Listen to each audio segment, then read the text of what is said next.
এক রাজার কোনো সন্তান ছিল না, তা নিয়ে রাজার মনে খুব কষ্ট ছিল।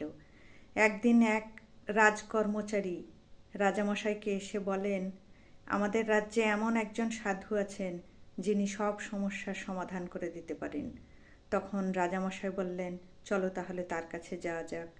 রাজামশাই সেখানে গেলেন, সাধুকে তার সমস্যার কথা বললেন। তখন সাধু বাবা বললেন, 10 বছরের নিচে কোনো বালককে যদি অমাবস্যার রাতে মায়ের সামনে বলি দেওয়া হয়, তাহলে 1 বছরের মধ্যে আপনার ঘরে পুত্র সন্তান আসবে। কথাটা রাজ্যে ঘোষণা করে দেওয়া হলো যে তার 10 বছরের নিচে পুত্র সন্তানকে রাজার হাতে তুলে দেবে, তাকে অনেক স্বর্ণমুদ্রা দেওয়া হবে। সেই রাজ্যে একটি দরিদ্র পরিবার ছিল যাদের অনেকগুলি সন্তান ছিল।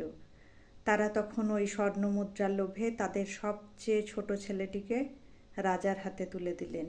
ছেলেটিকে রাজমহলে আনা হলো। বলির আগে তার শেষ ইচ্ছের কথা জানতে চাইলেন রাজামশাই। ছেলেটি তখন বলল, আমাকে কিছুটা পরিমাণ কাদামাটি এনে দেওয়া হোক। তখন তাকে কিছুটা পরিমাণ কাদামাটি এনে দেওয়া হলো।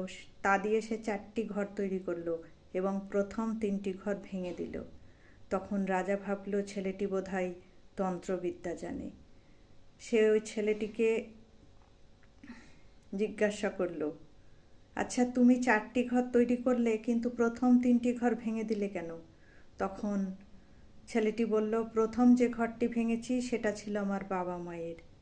যাদের আমাকে আগলে রাখার কথা ছিল তারাই কিছু স্বর্ণ মুদ্রার লোভে যখন আমাকে বলির জন্য আপনার হাতে তুলে দিল, তাই তাদের ঘরটা ভেঙে দিয়েছি।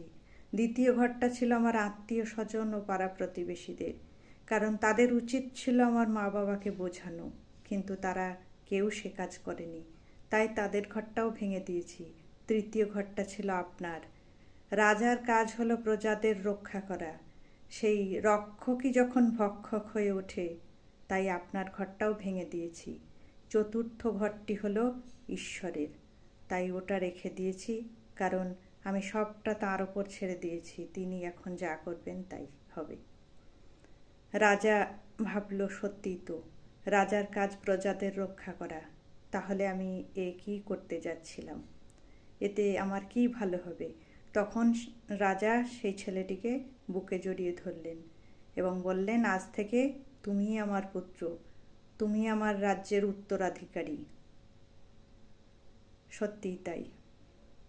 আপনি যদি কোনো মানুষের ওপর ভরসা করেন, সে সবার আগে নিজের স্বার্থের কথা ভাববে, আপনার কথা নয়। তাই ভরসা সব